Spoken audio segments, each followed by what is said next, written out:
All aspirant, कैसे हैं आप सब लोग। आई होप कि आप लोग सब ठीक होंगे। मैंने लास्ट वीडियो में आप लोगों को एक बात समझाई थी कि एग्ज़ाम्स कौन से जेल प्रहरी के स्टार्ट हो चुके हैं और जेल प्रहरी के एग्ज़ाम्स के अकॉर्डिंग ही मैंने यहाँ पे सारी चीज़ें पेपर्स वगैरह सब सेट किए थे। लास्ट टाइम हमने क्या पढ़ा था, प्रीवियस ईयर के पेपर 2017 का इंग्लिश में जो पेपर आया था वो हम लोगों ने यहाँ पे डिस्कस किया था। पेपर में पूरे 20 क्वेश्चंस आए थे, वो सारे 20 क्वेश्चंस ही हमने यहाँ पे डिस्कस किए थे। इसके बाद जो एग्ज़ाम्स चल रहे हैं, जो स्टूडेंट्स हमारे एग्ज़ाम देकर आ रहे हैं, वो इस बात के बारे में बता रहे हैं कि इंग्लिश में एक टॉपिक है जो बहुत ज़्यादा इम्पॉर्टेंट है और उसके एटलीस्ट 5 से 6 क्वेश्चंस बन रहे हैं।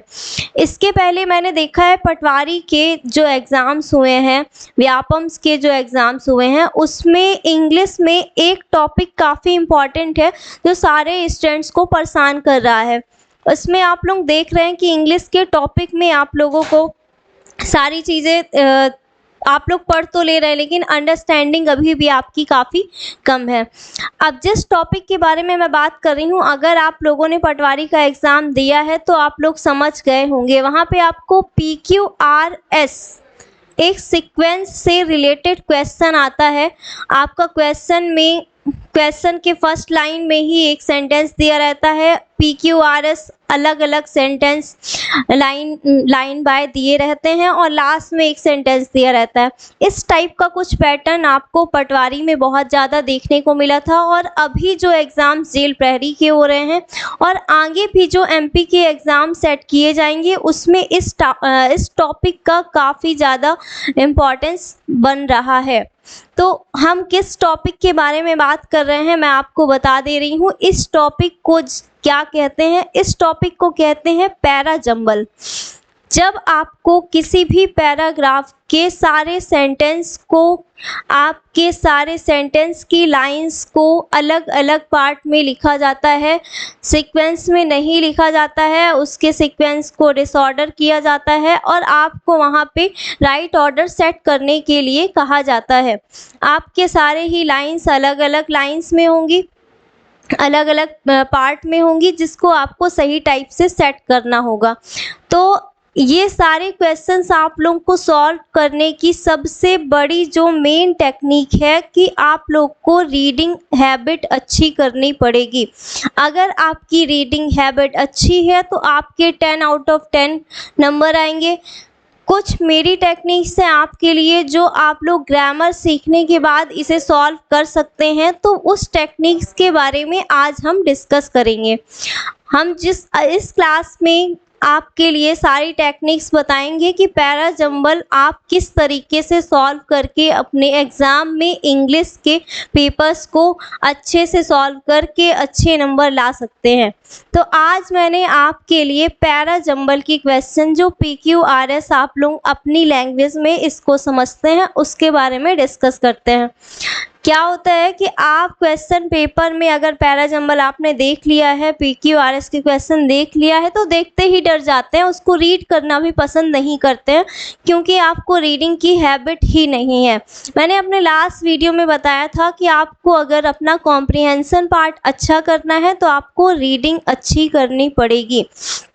अब देखिए, आज जो हमने क्वेश्चन लिए हैं इसके लिए अगर आपकी रीडिंग अच्छी है तो आप सारी चीज़ें अच्छे से कर पाएंगे। यहाँ पे हम देखेंगे कि आज हम अलग अलग टाइप के डिफरेंट टाइप के मैंने क्वेश्चंस लिए हैं। क्वेश्चन आज मैंने इजी ही सेट किए हैं ताकि आपको पैरा जंबल को सॉल्व करने की थोड़ा सा हैबिट हो सके और आप उसे इजी समझते हुए अच्छे से सॉल्व कर पाएँ। इसके बाद हम धीरे धीरे अपने नेक्स्ट सेशन में अच्छे अच्छे क्वेश्चंस लाएंगे। अब आपको पैरा जंबल में काफ़ी हार्ड वर्क करना पड़ेगा। आप जिस टॉपिक को छोड़ रहे थे, आपको लग रहा था सिर्फ 1 से 2 क्वेश्चन में आता है, मैं आपको ये बात बता दूं कि इस टॉपिक का कितना बड़ा इम्पोर्टेंस है आपके ऑल एग्ज़ाम्स में। इस टाइम पे SSC के जितने एग्ज़ाम्स हो रहे हैं उसमें पैरा जंबल एक मार्क्स से आपका 1 मार्क्स का आ रहा है। 1 मार्क्स में आपको पूरा पैराग्राफ सेट करना पड़ रहा है, 3-4 लाइन को सेट करना पड़ रहा है। तो SSC के एग्जाम्स में भी एटलीस्ट 7 से 8 क्वेश्चंस आपके फंस रहे हैं पैरा जंबल के। और अभी आपके एमपी के व्यापम के जो एग्जाम्स हो रहे हैं उसमें भी पैरा जंबल के क्वेश्चन 5 से 6 क्वेश्चन आ रहे हैं। इन्हीं सारे क्वेश्चंस को इंपॉर्टेंस को देखते हुए मैंने पैरा जंबल की सीरीज स्टार्ट की है, जिसमें आप लोग पैरा जंबल मेरे साथ सॉल्व करते जाएंगे और सीखते भी जाएंगे कि पैरा जंबल को कैसे सॉल्व करना है। सॉल्व करने की आपकी हैबिट होती जाएगी, आप अदर क्वेश्चंस भी इसी तरह से सॉल्व करते जाएंगे। तो आज के हम फर्स्ट क्वेश्चन की ओर आगे बढ़ते हैं। देखिए आज का फर्स्ट क्वेश्चन हमने क्या सेट किया है।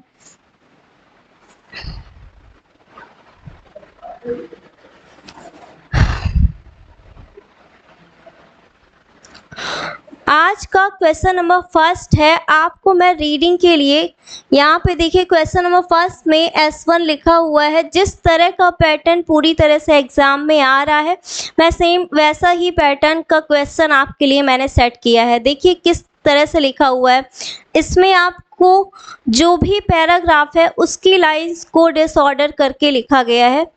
पैराग्राफ की जो फर्स्ट लाइन है उसको फर्स्ट लाइन को एज इट इज सही तरीके से लिखा गया है, और इसके बाद जो पैराग्राफ का मिडिल पार्ट है, आपका जो बीच का एरिया है, उसे डिसऑर्डर कर दिया गया है। और इसके बाद जो लास्ट वाली लाइन है, लास्ट वाली लाइन को भी सही लिखा गया है, मतलब फर्स्ट एंड लास्ट को फिक्स कर दिया गया है। ये दोनों आपका सही लिखा हुआ है। बीच में जो ऑर्डर है वो आपके मिसमैच है, उसको आपको राइट ऑर्डर में सेट करना है। तो आप कोई भी स्टोरी इसमें जो भी जैसा भी लिखा हुआ होगा उसका मीनिंग निकालते हुए आप इसको करेंगे। और स्टोरी की स्टार्टिंग का आपको पता है कि क्या हुआ था, स्टोरी की एंडिंग में पता है कि क्या हुआ था। तो हम इसको पढ़ते हुए समझते हुए क्वेश्चन को सॉल्व करते हैं। मैं आपको एटलीस्ट 2 मिनट का टाइम देती हूँ। क्वेश्चन को जल्दी से सारा पैराग्राफ रीड कर लीजिए, इसके बाद हम समझते हैं इसको।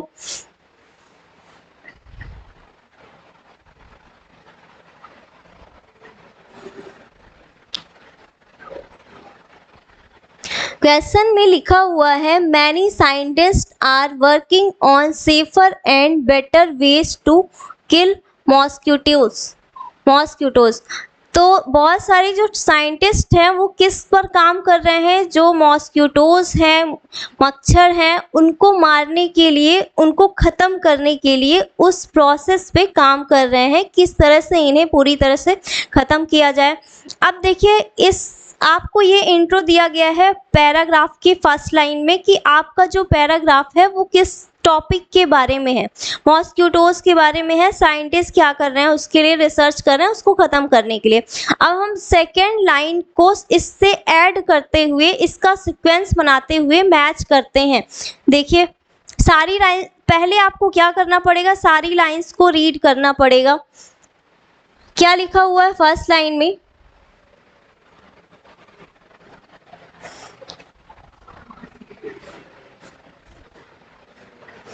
क्वेश्चन की फर्स्ट लाइन पी में लिखा हुआ है, bringing more of these animals into places where mosquitoes live and breed might help. यहाँ पे आपको लिखा हुआ है कि बहुत सारे एनिमल्स को उनके प्लेस पर जहाँ पे वो रहते हैं, पनपते हैं, बड़े होते हैं, वहाँ पे लाया जाए।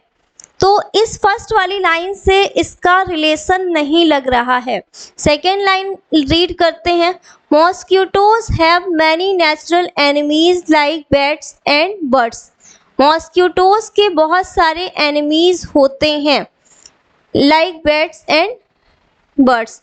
तो चमगादड़ वगैरह बहुत सारे इसके एनिमीज होते हैं। फर्स्ट वाली लाइन से अभी भी थोड़ा मैच नहीं कर रहा है, इसको मैच नहीं कर सकते हैं।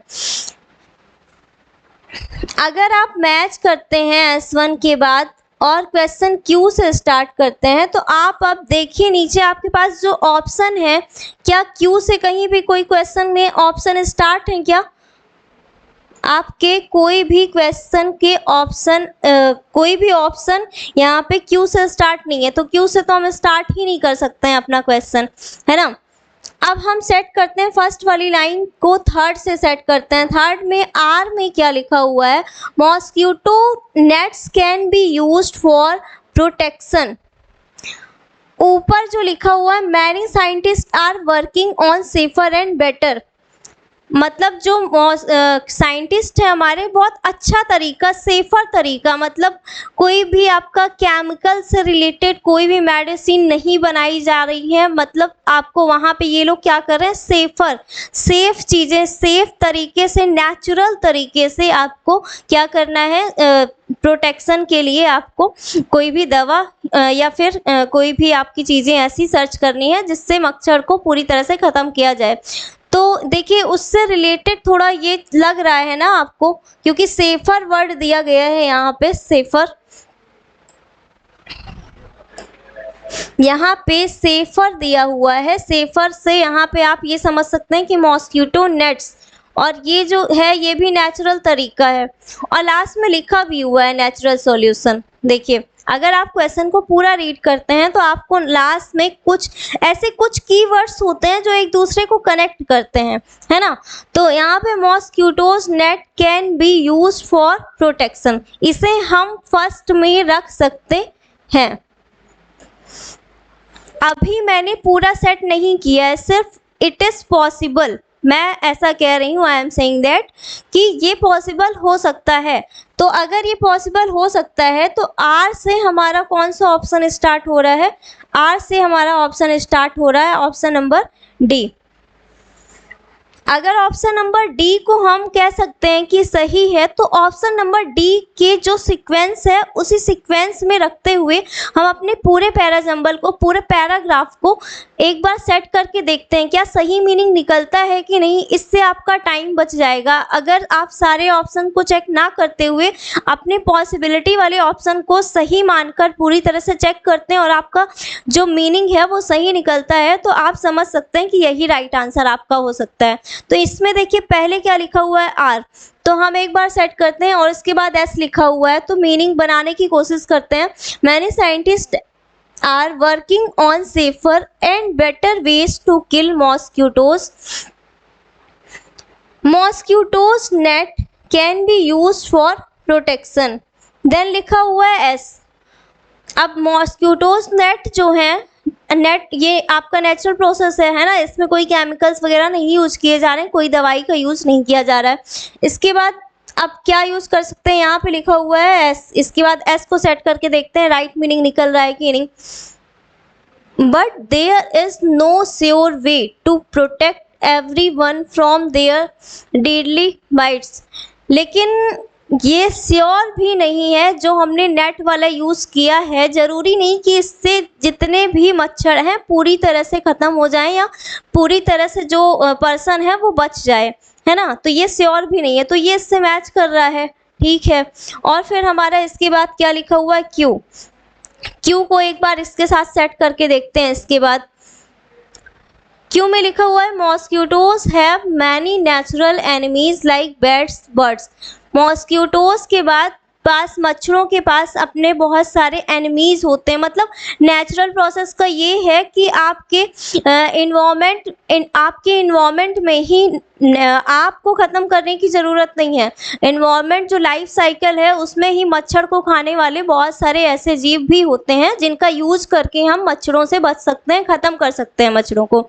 तो ये उसी के बारे में देखिए आगे बोलता जा रहा है। लास्ट में क्या लिखा हुआ है, P, bringing more of these animals. अब ये जो दीज एनिमल्स लिखा हुआ है, आप देखिए इन एनिमल्स के बारे में यहाँ पे पहले ही बात हो चुकी है ना। अब इसके बाद आपको ये सेंटेंस को सेट करना है, मतलब क्यू के बाद पी आना चाहिए आपका, क्यू पी। तो जो आपने डिसाइड किया कि यहाँ पे जो लाइंस है वो आर से स्टार्ट हो रही है और क्यू के बाद पी आना चाहिए। देखिए यहाँ पे ये आपका डी वाला जो ऑप्शन है, आपका लाइंस आपकी आर से स्टार्ट हो रही है और यहाँ पे आपका क्यू के बाद पी भी आ रहा है। तो इसका मतलब ये आपका राइट मीनिंग दे रहा है और भी कोई ऑप्शन चेक करने की ज़रूरत ही नहीं है जब पूरा सीक्वेंस आपका सही। अब एक काम अभी और करेंगे। अब लास्ट वाला हमने क्या सेट किया है, पी। अब पी के बाद आप ये सेट करिए कि जो लास्ट वाली लाइन है ये भी इससे मैच हो रही है कि नहीं। पी में हमने क्या रीड किया है कि bringing more of these animal into places where mosquitoes live and breed might help. तो ये जो हम इनकी बात किया है हमने, ये जो लाइक पेट्स एंड बर्ड्स हैं, ये क्या कर सकते हैं, हम वहाँ पे ला सकते हैं उन प्लेसेस पे, हम उन प्लेसेस पर ला सकते हैं जहाँ पे मच्छर जो है पनपते हैं, जिंदा होते हैं और भी बहुत सारे मच्छर बनते हैं। तो वहाँ पे इन बैट्स और बर्ड्स को ला सकते हैं जो उन्हें खा लेंगे और वहीं पे प्रोसेस उनकी बनने की ख़त्म हो जाएगी। और लास्ट वाले को मैच करते हैं, this is a natural solution. तो ये सारी चीज़ें आपने देखा कि पूरी तरह से सब कुछ नेचुरल सॉल्यूशन था, क्योंकि ये हमारे आपके यहाँ पे ही नेचुरल तरीके से ये भी रहते हैं और ये खाएंगे तो वो नेचुरल प्रोसेस हो जाएगी। तो देखिए पूरा का पूरा आपका पैराग्राफ सेट हो चुका है। आप एक एक पैराग्राफ को किस तरह से आपने सेट किया देखा और राइट आंसर भी आपको मिल गया। आपको किसी भी दो लाइन को भी आप एक दूसरे से कनेक्ट कर पा रहे हैं तो आप पूरा तरह से आप मीनिंग उसी लाइन को लेते हुए निकाल सकते हैं, और अगर आपका मीनिंग सही निकल रहा है तो आपका वही राइट आंसर हो जाएगा। आगे टाइम वेस्ट करने की ज़रूरत नहीं है क्योंकि आपके पास एग्ज़ाम में बहुत ही कम टाइम रहता है, तो आगे के ऑप्शन चेक करने की ज़रूरत नहीं है। हमारा राइट आंसर क्या हो जाएगा, आपका राइट आंसर आपका डी हो जाएगा। तो हमने इस तरह से क्वेश्चन नंबर फर्स्ट को सॉल्व कर लिया है। अब इस तरह आपको ज़्यादा टाइम नहीं लगेगा अगर आपकी रीडिंग अच्छी है। रीडिंग अच्छी नहीं है तो ज़्यादा टाइम लग सकता है। तो आप एग्ज़ाम में इससे पहले कि टाइम वेस्ट करें इसको बहुत देर तक पढ़ने में, इससे पहले आपको घर में अच्छे से रीडिंग की हैबिट डाल लेनी है, जिससे आपको यहाँ पे एग्ज़ाम में जल्दी जल्दी से आप इसको रीड करें और चीज़ों को एक दूसरे से कनेक्ट कर पाएँ, है ना। हम आज के नेक्स्ट क्वेश्चन की ओर आगे बढ़ते हैं अपना। देखिए पैराजंबल का हमारा नेक्स्ट क्वेश्चन कौन सा है।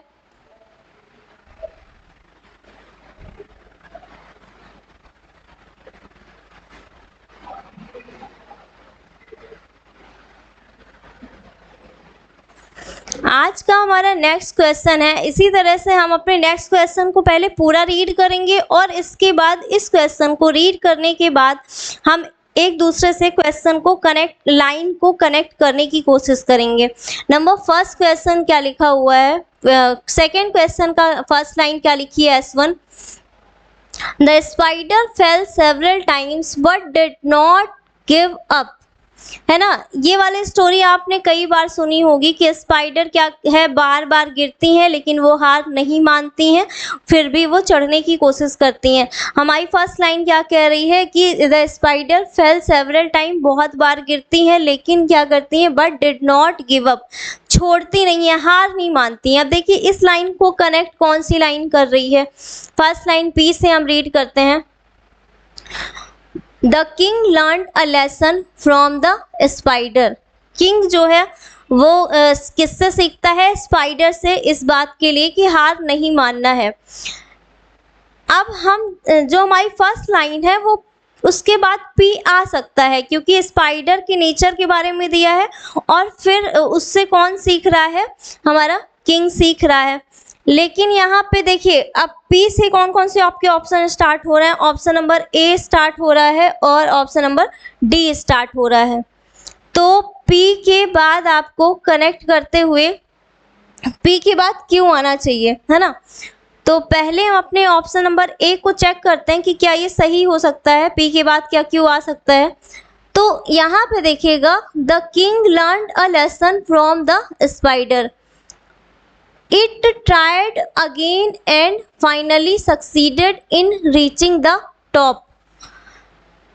जो यहाँ पे आप अगर नोटिस करेंगे तो इट जो लिखा हुआ है ये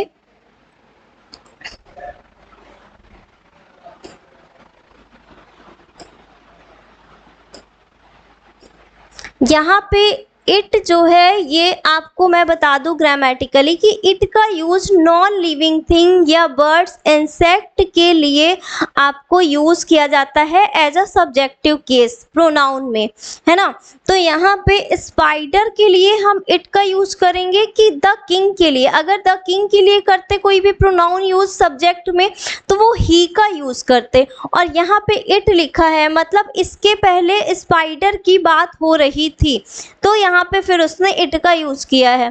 तो यहाँ पे पी के बाद क्यों नहीं आ सकता है, ये आपका रॉन्ग आंसर हो गया। पी के बाद एस चेक कर लेते हैं। यहाँ पे लिखा हुआ है the king learned a lesson from the spider, और इसी से सेट करते हैं एस को। He appealed to the people for help and collected soldiers to from a large army. यहाँ पे किंग सीखता है और इसके बाद वो अपील करता है लोगों से अपनी आर्मी बहुत सारी आर्मी कलेक्ट करने के लिए अपील करता है, सब लोगों को आने के लिए आर्मी में ज्वाइन करने के लिए अपील करता है। तो ये हो सकता है। इसके बाद यहाँ पे आर सेट करते हैं, आ सकता है कि नहीं। Then he attacked his enemies repeatedly and did not give up, फिर वो छोड़ता भी नहीं है, ये भी चीज़ें हो सकती हैं। इसके बाद हम क्यू सेट करते हैं। क्यू क्या लिखा हुआ है आपका, It tried again and finally succeeded in reaching the top। यहाँ पे फिर से इट आ गया है, और जो कि इट यहाँ पे आप जानते हैं किसके लिए यूज होता है, स्पाइडर के लिए। तो किंग के बारे में बात करते हुए हम आगे की लाइन में इट का यूज कैसे कर सकते हैं, जबकि इट का यूज आपका यहाँ पे बर्ड्स के लिए यूज होता है, इंसेक्ट के लिए यूज होता है। तो ये आपका आंसर नहीं हो सकता है। बाकी की चीज़ें यहाँ तक सेट हो रहा था, लेकिन ये यहाँ पे नहीं आ सकता है, क्योंकि हमारा द किंग जो लिखा हुआ है उसके लिए हम इट प्रोनाउन का यूज नहीं कर सकते हैं। अब हम फिर से एक बार क्वेश्चन को सेट करने की कोशिश करेंगे। यहाँ पे लिखा हुआ है the spider fail several time but did not give up.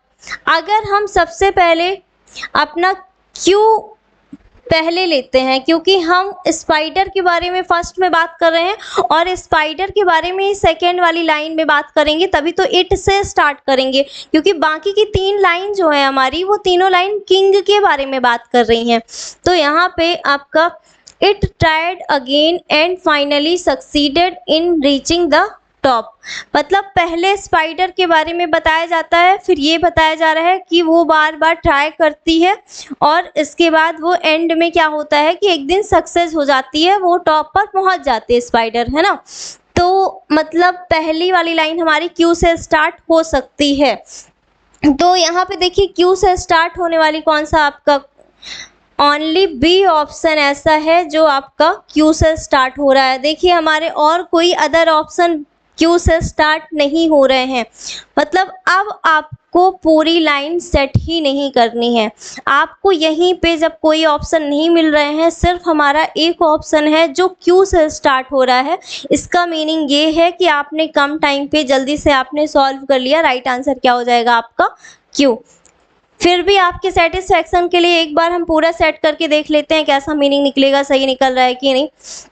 लेकिन आपको एग्जाम में ऐसा नहीं करना है। हम यहाँ पे क्या कर रहे हैं, प्रैक्टिस कर रहे हैं। प्रैक्टिस में हम ऐसा कर सकते हैं, एग्जाम में आपको इस तरह से सेट करते हुए अगर आपको एक ऐसी लाइन मिल जाती है जिससे आप चाहते हैं कि बस यही लाइन है जो सूटेबल है फर्स्ट वाली लाइन की बात, और अगर आपको कोई ऑप्शन नहीं मिलते हैं तो आपको टिक कर कर आगे बढ़ जाना है। आपको पूरा मैच करते हुए नहीं बैठना है, टाइम वेस्ट हो जाएगा। सिर्फ यहाँ पे आपके हम सेटिस्फेक्शन के लिए पूरा क्वेश्चन एक बार मैच कर देते हैं। क्या लिखा हुआ है यहाँ पे, the spider fail several times but did not give up, it tried again and finally succeeded in reaching the top. और इसके बाद क्या आएगा, पी द किंग लर्नड। अब मतलब यहाँ पे स्पाइडर का नेचर दिया गया है, फिर किंग उससे क्या सीख रहा है ये दिखाया गया है। The king learned a lesson from the spider, और इसके बाद क्या लिखा हुआ है, एस ही अपील, वो सीखता है स्पाइडर से, और फिर इसके बाद क्या करता है, अपील करता है लोगों से कि आओ और हमारी आर्मी में ज्वाइन हो। और इसके बाद स्टेप क्या होता है, देखिए ये पूरा अपील करता है, अपील करने के बाद दिया है, और ये जो कंजंक्शन देन लिखा हुआ है यहाँ पे, मतलब कोई एक इवेंट हुआ है उसके बाद कुछ हुआ है, तो इसीलिए इसको हम यहाँ पे लास्ट में रख रहे हैं। देन ही अटैक्ड, लास्ट में उसका क्या स्टेप रहता है कि वो सबको इकट्ठा करने के बाद फिर वो अटैक करता है। Then he attacked his enemies repeatedly and did not give up hope by setbacks in battle. तो वो क्या करता है कि इसके बाद वो फिर अटैक करता है और गिव अप नहीं करता है और फाइनली वो जीतता है। तो इस तरह से आपने, और लास्ट में देखिए इसको भी सेट कर लीजिए, at last won the battle and got back kingdom. और लास्ट में क्या करता है कि वो अटैक करने के बाद फाइनली वो जीत जाता है और उसको अपना राज मिल जाता है। तो इस तरह से देखिए कि आपने सारे के सारे चीज़ों को अच्छे से सेट किया और इस तरह से आपने फाइनली राइट आंसर आपने निकाल लिया। पहला जंबल इसी तरह से सॉल्व करना है आपको।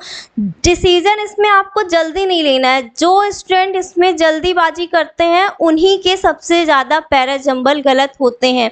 एक बार में ही रीड करके आपको ये डिसाइड नहीं कर लेना है कि कौन सा कैसे आएगा। आपको इसको 1 से 2 बार रीड करके चीज़ों को मैच करके सेट करना पड़ेगा। एक बार में ही अगर आप जल्दीबाजी कर रहे हैं तो आपका आंसर डेफिनेटली गलत हो सकता है। जिस तरह से मैं आराम से यहाँ पे स्टेप बाय स्टेप आपके अकॉर्डिंग सॉल्व कर रही हूँ, आपको भी उसी तरह से स्टार्टिंग में प्रैक्टिस करनी है। देन आप जब एक्सपर्ट हो जाएंगे तो और जल्दी सॉल्व कर सकते हैं। ठीक है, तो आज के हम नेक्स्ट क्वेश्चन की ओर आगे बढ़ते हैं।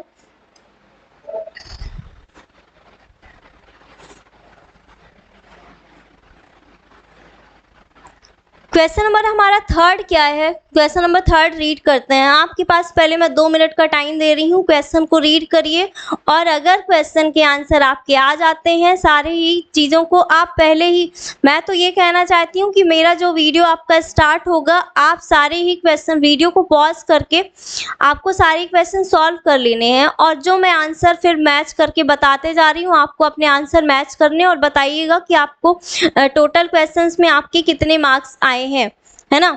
तो मुझे आंसर बताइएगा कितने आपके कितने आप लोगों ने सही किए हैं। आपको खुद से ही सॉल्व करना, आप खुद से जितनी प्रैक्टिस करेंगे ये आपकी अंडरस्टैंडिंग है, आप उसको बेटर कर पाएंगे नेक्स्ट टाइम से। हमारा क्वेश्चन नंबर 3 क्या कह रहा है? S1 हमारा फर्स्ट वाली लाइन जो पहले से सेट रहती है वो क्या कह रही है? A few workman came to cut down the tree. कुछ वर्कमैन जो हैं ट्री को कट करने के लिए आए हुए हैं।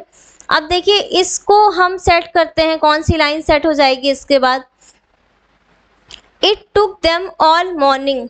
ये यहाँ पे आपकी फर्स्ट वाली लाइन से थोड़ा सा अधूरी सी लाइन लग रही है इसके साथ अगर हम मैच करते हैं तो। They did not know what to do with the roots.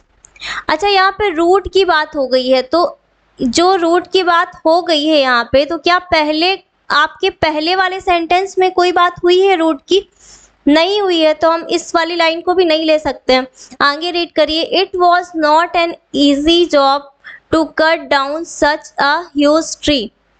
वहाँ पे ट्री कट करने के लिए आए हैं और अगर आप कहीं पे भी आप खुद अगर गए हैं कोई बड़ा सा ट्री कट करने के लिए तो आप पहले यही सोचेंगे कि इतने बड़े ट्री को कैसे कट किया जाए, है ना।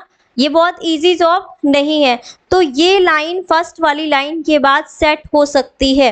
अभी सिर्फ हम पॉसिबिलिटी मान रहे हैं, तो हम इस लाइन को मार्क कर सकते हैं कि ये वाली लाइन हमारी आ सकती है।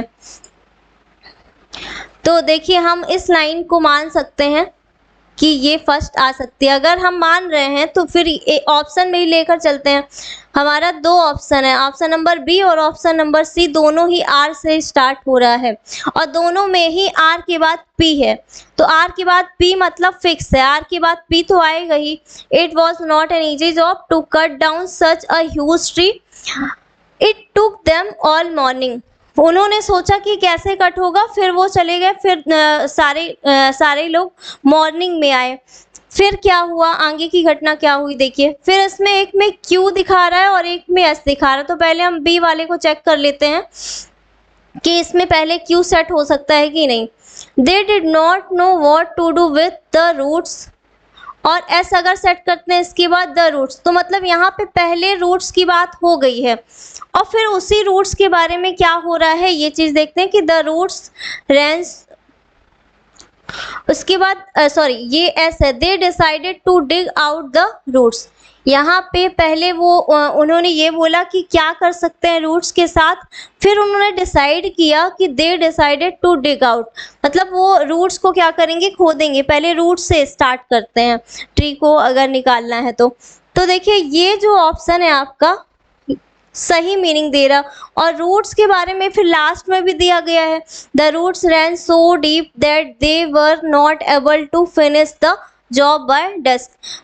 अब वो रूट भी डिग आउट करना स्टार्ट करते हैं, खोदना स्टार्ट करते हैं, इसके बाद भी बहुत टफ हो रहा है उनके लिए ये काम, है ना।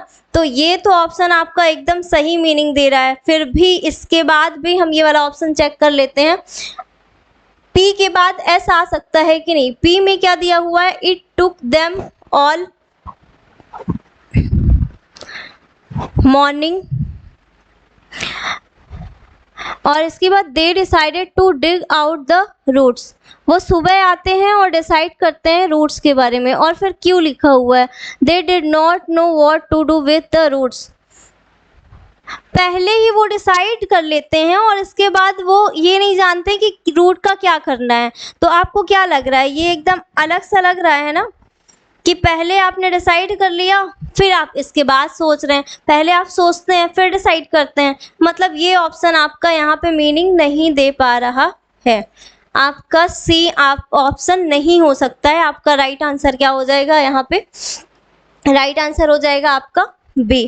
तो इस तरह से आपको एक दूसरे से कनेक्ट करते हुए ये जो आप आज मैंने पैराजंबल लिए हैं सब एकदम स्टोरी बेस्ड है। तो स्टोरी अगर आपको थोड़ा समझ में आ रही है तो आप एक दूसरे को लिंक कर सकते हैं। कोई भी एक टॉपिक के बारे में, कोई एक वर्ड के बारे में पहले इंट्रो दिया जाता है, उसके बाद उसके बारे में बताया जाता है। जैसे यहाँ पे रूट के बारे में पहले यहाँ पे बताया गया है, they did not know what to do with the root, और फिर इसके बाद वो डिसाइड करते हैं कि यहाँ पे रूट का क्या करना है, दे डिसाइडेड। तो इस तरह से एक दूसरी लाइन को आपको कनेक्ट करते हुए लिखना है। तो आपका राइट आंसर क्या हो जाएगा, बी। हम अपने नेक्स्ट क्वेश्चन की ओर आगे बढ़ते हैं।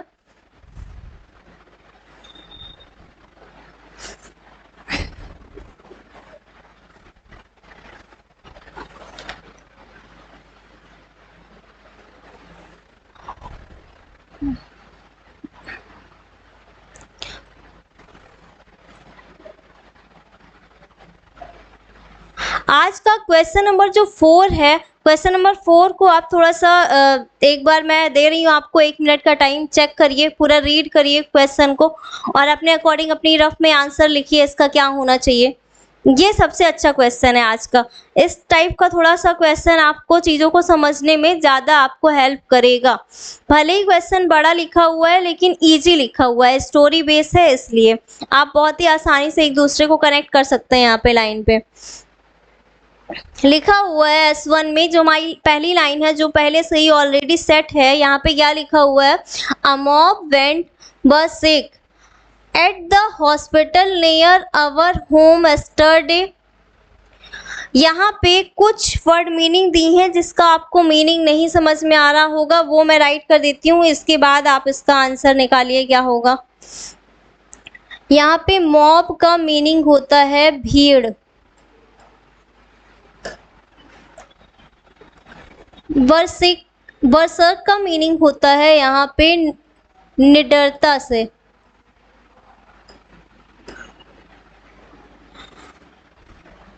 और कुछ वर्ड्स दिए हुए हैं।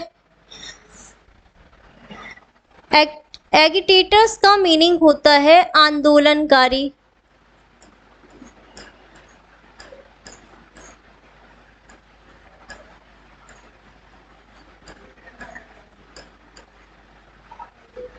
आंदोलन करने वाले एगिटेटर्स हो जाते हैं। और यहाँ पे लिखा हुआ है सैंस्ड, इसका मीनिंग होता है तोड़ फोड़ करना।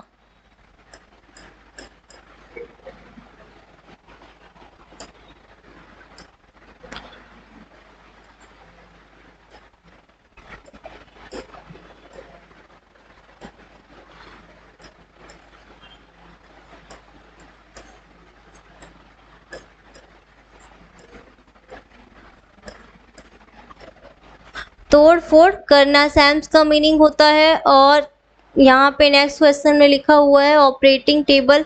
नॉर्मली आपको ऑपरेटिंग का मीनिंग समझ में आ जाएगा, this happened after the death, ये भी आपको समझ में आ जाएगा। द विक्टिम्स का मीनिंग क्या होता है यहाँ पे,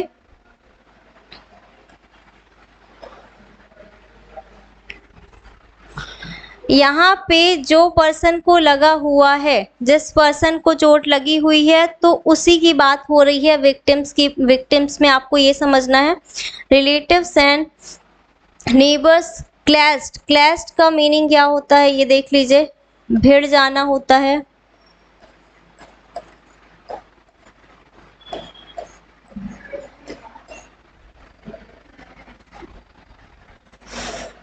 तो ये सारे ही मीनिंग मैंने राइट कर दिए हैं। आप क्वेश्चंस को देखिए और अब आप राइट मीनिंग इसका निकाल सकते हैं। मैंने टफ वर्ड का ऑलरेडी हिंदी मीनिंग राइट कर दिया है। अब आप चलिए मीनिंग निकालिए इसका।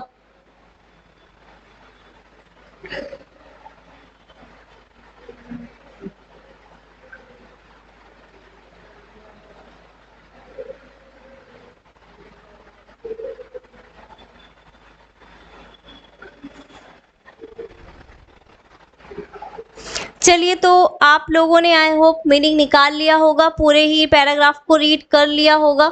देखते हैं, रीड करते हैं। A mob went were sick at the hospital near our home yesterday. हमारे घर के पास, मतलब कोई पर्सन देख रहा था ये सारी चीजें और वो किसी से बता रहा। हमारे घर के पास क्या हुआ कि एक पास में हॉस्पिटल है, वहाँ अचानक से बहुत सारी भीड़ आ जाती है और क्या होता है, मतलब पूरे भीड़ में किसी को कोई डर नहीं है, एकदम निडरता से वो क्या करते हैं, आगे बढ़ते हैं, हॉस्पिटल के अंदर जाते हैं। और फिर इसके बाद हम सारे ही चीज़ों को कनेक्ट करते हुए चेक करते हैं कौन सी लाइन S1 के बाद आ सकती है। अब ये जो भीड़ आई है वो भीड़ क्यों आई है ये देखते हैं। अब फर्स्ट वाला हमारा क्या कह रहा है, पी जो है,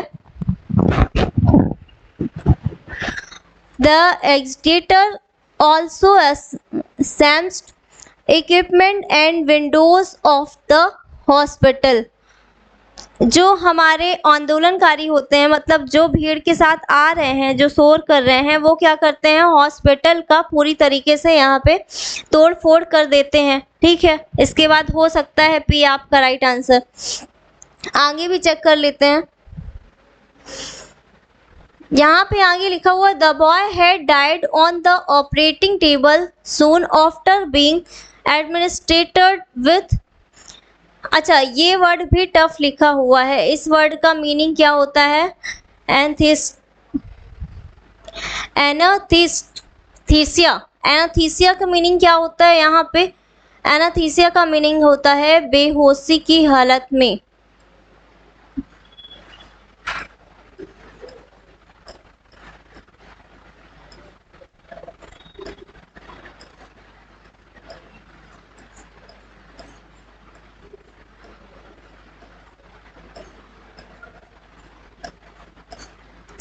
यहाँ पे एनास्थीसिया का मीनिंग होता है बेहोशी की हालत में। तो जो बॉय है वो वहाँ पे जो ऑपरेटिंग टेबल थी उसमें लेटे लेटे ही वो मर गया। मतलब ऐसा कुछ मीनिंग निकल रहा है यहाँ पे कि अब इतने सारे लोग, भीड़ आ गई है, इसका मतलब ये है कि वो उसी में लेटे हुए मर गया, उसका इलाज शायद ना हुआ हो, ऐसा हम सोच सकते हैं। आगे मैच करते हैं।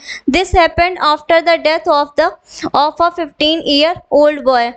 अब पहले ही बता दिया गया है डेड हो गई है, तो ये सब बाद में बताने की जरूरत तो नहीं है। ये वाली जो लाइन हमारी नंबर आर है, दिस हैपेंड, ऐसा, ये सब जो हो रहा है ऐसा क्यों हो रहा है, तो ये आपकी लाइन सेट हो रही है आपकी फर्स्ट वाली लाइन की बात की। भीड़ आई और भीड़ जो निडरता से इतनी आगे बढ़ रही है, इतने आक्रामक तरीके से, वो ऐसा क्यों हो रहा है, तो उसका रीजन बताने के लिए आर सेटिस्फाइड आपका यहाँ से कर रहा है कि ऐसा क्यों हुआ। This happened after the death, एक 15 साल के लड़के की मौत के बाद ऐसा हुआ। और उसकी मौत कैसे हुई, यहाँ पे लिखा हुआ है the boy had died on the operating table. Operating table में लेटे लेटे ही वो मर गया, उसको कोई देखने वाला नहीं था। तो अगर हम ये मैच करते हैं, हम अपना आंसर आर क्यू, हमारी जो आर है और क्यू, आर के बाद क्यू सेट हो रहा है, चेक करिए स्टार्टिंग आर से कौन कौन से ऑप्शन में हो रही है। देखिए हमारा जो सी वाला ऑप्शन है, सिर्फ और सिर्फ ओनली सी ऑप्शन में आर क्यू हमें मिल रहा है स्टार्टिंग में ही, तो हमारा राइट आंसर क्या हो जाएगा, सी। क्योंकि हमारा S1 सेट हो रहा है R से। और इसके बाद अगर हम अभी भी सेटिस्फाइड नहीं हो रहे हैं तो इस ऑप्शन को पूरा मैच कर लेते हैं, इसका मीनिंग निकाल देते हैं, सही मीनिंग निकल रहा है कि नहीं। R क्यों हमने सेट कर लिया है, S से सेट करते हैं। यहाँ पे बेहोशी की हालत में वो मर गया, बेहोश था, उसे कोई देखने वाला नहीं था, इसके बाद भी वो वहाँ पे बेहोशी की हालत में ही वो मर गया। अब क्या हुआ कि द विक्टिम्स मतलब जो ये पेशेंट है जो मर गया है, उसके जो रिलेटिव्स थे और नेबर्स थे वो क्या कर रहे थे, वो भिड़ गए किससे, पुलिस से। वो क्या है, क्लैश्ड, वो क्लैश्ड हो गए, भिड़ गए किससे, पुलिस से। आपके यहाँ भी बहुत सारी ऐसी घटना हुई होगी कि हॉस्पिटल में अगर आप दिखाने गए हैं लेकिन बहुत लेट हो गया और उसकी वजह से डॉक्टर ने उन्हें नहीं देखा और उसके पहले भी पेशेंट की डेथ हो गई, तो फिर ऐसा ही होता है। वहाँ पे रिलेटिव्स क्या होते हैं कि भिड़ जाते हैं पुलिस से ना, उनके बिल्कुल भी वो होश में नहीं रहते कि क्या कर रहे हैं क्या नहीं कर रहे हैं। तो ये ऐसा हुआ। और फिर लास्ट में क्या दिया, इस ऑप्शन में क्या दिया हुआ है, पी। देखिए एस के बाद पी सेट हो रहा है कि नहीं।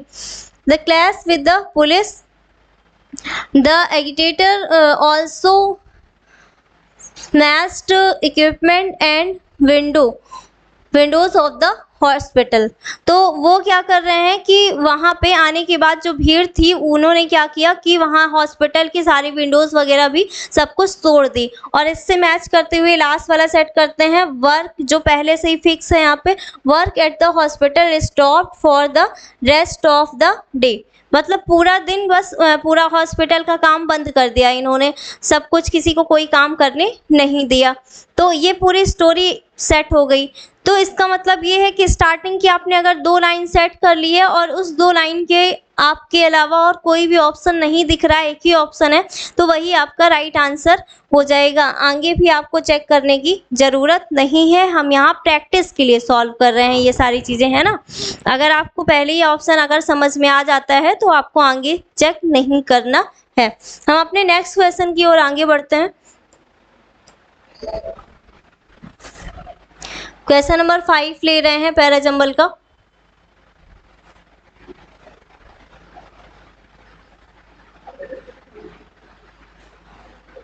क्वेश्चन नंबर 5 ले रहे हैं। क्वेश्चन नंबर 5 को रीड करने के लिए मैं आपको 5 मिनट दे रही हूँ। इस क्वेश्चन को रीड करिए। इसमें भी मैं देख ले रही हूँ, कोई टफ वर्ड हो तो मैं उसका मीनिंग लिख दे रही हूँ, आप इसके बाद उसको सही मीनिंग निकालिएगा। Children are not the only ones who can fly kites. P में लिखा हुआ है in some countries like Malaysia and Japan there are kite festival. Q में लिखा हुआ है these experts are mostly adult amateur kite flyers. R में लिखा हुआ है kite flying is a good leisure activity for parents too, उनके लिए भी है, with their children. Self-designed kites are flown by experts during such times. The association are celebrated with dancing and music. ये सब क्वेश्चन में लिखा हुआ है। अब मीनिंग को समझते हैं हम। फर्स्ट में लिखा हुआ है children are not the only ones who can fly kite. सिर्फ नॉट ओनली का मतलब होता है कि सिर्फ यही बस नहीं है, और भी हैं। मतलब सिर्फ चिल्ड्रन ही नहीं है जो काइट फ्लाई करते हैं, मतलब पतंग उड़ाते हैं, और भी हैं। मतलब ये जो है आगे कोई किसी क्वेश्चन में आपको और भी कुछ लोग काइट को उड़ाते हुए मिलेंगे। या तो आपको ये एक कंजंक्शन है नॉट ओनली, जिसके बाद आपको किसी क्वेश्चन में बट ऑल्सो मिलेगा, या तो एक ऐसा कंजंक्शन मिलेगा जो आपको ये बता रहा होगा कि और भी, ये भी हैं। तो एक बार हम इस वाली मेथड से सॉल्व करते हैं क्वेश्चन को। देखिए तीनों में पी क्यू आर एस में, चारों में किसमें आपको ऐसा ऑप्शन मिल रहा है कि ये भी उड़ाते हैं काइट। इन सम कंट्रीज लाइक मलेशिया, यहाँ पे तो कुछ कंट्रीज की बात होने लगी है, आधे से क्वेश्चन हो जाएगा। क्यू में चेक करते हैं these experts are mostly adult amateur kite flyers. यहाँ पे भी दीज एक्सपर्ट्स की बात हो रही है, मतलब इसके पहले कभी आपकी एक्सपर्ट की बात हुई होगी, तो फिर यहाँ पे दीज एक्सपर्ट्स स्टार्ट हो रहा है।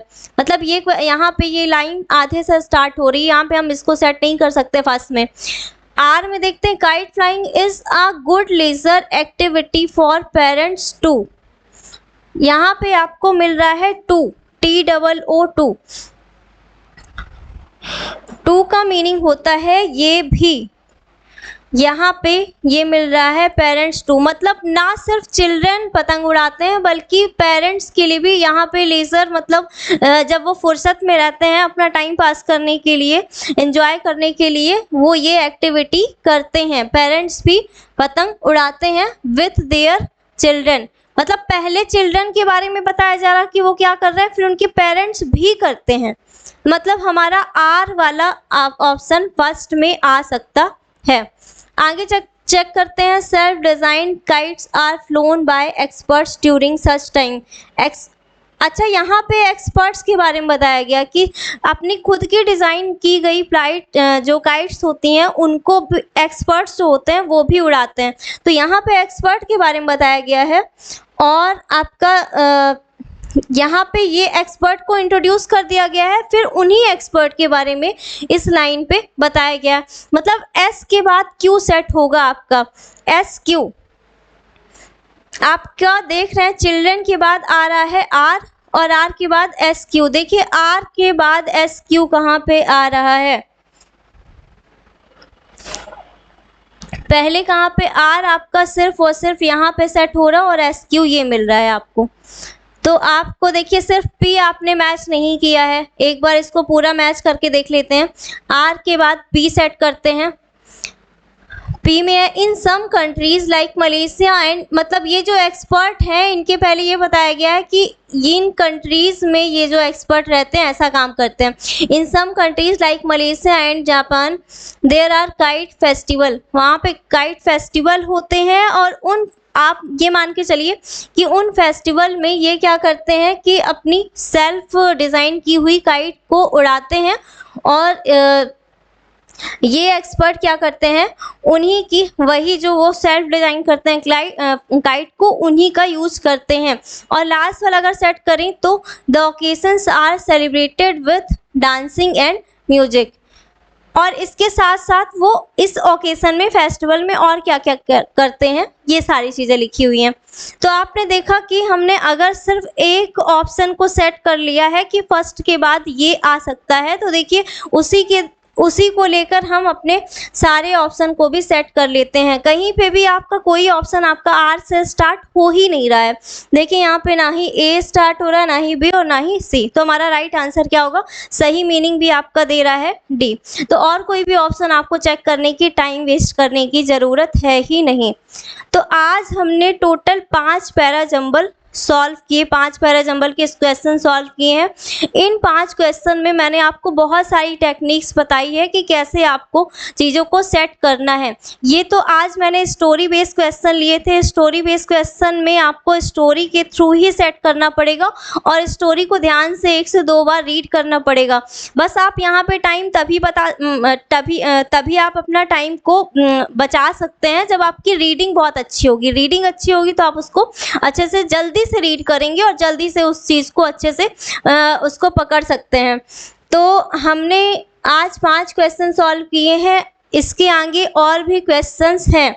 ये देखिए question number 6, question number 6, question number 7 और भी मोर क्वेश्चंस हैं आपके लिए, लेकिन आज के लिए हमें सिर्फ 5 क्वेश्चन ही सॉल्व किया है। आप लोग आज सिर्फ 5 क्वेश्चन ही पढ़िए। नेक्स्ट हम जब वीडियो लाएंगे, नेक्स्ट हमारा जब वीडियो आएगा आपके पास, तो वो नेक्स्ट क्वेश्चन वहाँ पे पैरा जंबल की सॉल्व किए जाएंगे। वो भी क्वेश्चंस अच्छे होंगे, वहाँ पे आप और नई नई टेक्निक सीखेंगे कि किस तरह से आप पैरा जंबल को सॉल्व कर सकते हैं। अभी एग्ज़ाम जो स्टूडेंट्स दे रहे हैं उनके लिए तो मोस्ट इम्पॉर्टेंट है कि ये वीडियो आप देखें और किस तरह से पैरा जंबल को आपको एग्ज़ाम में सॉल्व करना है, अपना टाइम को किस तरह से आपको बचाना है और उस टाइम का यूज़ सही तरीके से कैसे यूज करना है, ये सारी चीज़ें आप पैरा जंबल को जल्दी से सॉल्व करके सीख सकते हैं। इसके लिए आपको इस वीडियो को देखना पड़ेगा और इसके आगे की जो सीरीज़ मैं लाऊंगी पैरा जंबल की वो भी आपको देखना पड़ेगा। तो यहाँ पे आज के हमारे 5 क्वेश्चन ये थे और नेक्स्ट क्वेश्चन हम नेक्स्ट वीडियो पे देखेंगे। तो जो स्टूडेंट जेल पैरी का एग्ज़ाम दे रहे हैं वो इसी तरह से पैरा जंबल सीख कर खूब सारी प्रैक्टिस करके जाएं एग्ज़ाम में, ताकि जो 4 से 5 क्वेश्चन, 6 से 7 क्वेश्चंस आ रहे हैं और आगे एसएससी सीएचएसएल का जो एग्ज़ाम लगा हुआ है उसके लिए भी ये मोस्ट इम्पॉर्टेंट टॉपिक है, तो ये चीज़ आप अच्छे से सीख पाएँ। तो आज की वीडियो को हम आज यहीं पे फिनिश करते हैं। Thank you so much for watching my video, all students, all aspirants, thank you so much.